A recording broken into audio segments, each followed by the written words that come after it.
when you're using Apple CarPlay, you need to make sure your factory Bluetooth is connected. For example, this Mercedes, you need to make sure this MB is connected. For Audi, it should be the Audi MMI.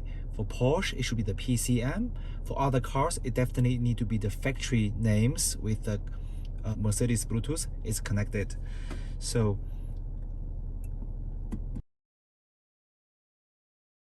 different car got different connections. For example, on Mercedes, usually should be the connecting from down here.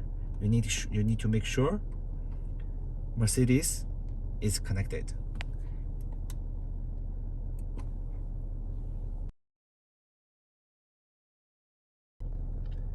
When you're using Apple CarPlay, if you have any calls in, make sure you need to always pick up from your steering wheel to get a phone pickup from this button. Different car got different buttons, but on Mercedes you pick up from here. The reason why you have to press this button is because this button connects to your car speaker. So when you pick up from here, the car knows you're picking calls.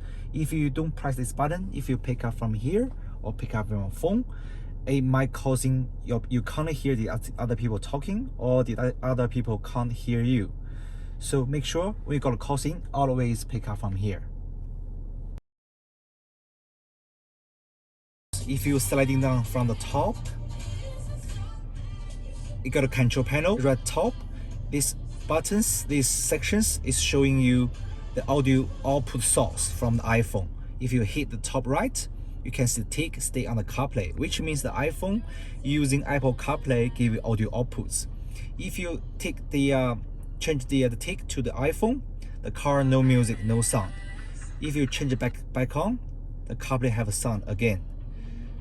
And when you got a phone calls in, when someone calling in, you can see you can pick up from here or you can pick up from here, but don't pick up from there, only pick up from steering wheel. When you pick it up, the tick stay on the factory Bluetooth.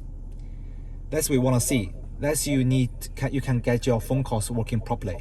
So when you hang up, the tick should be changed back to CarPlay. That's what we want to see how it works.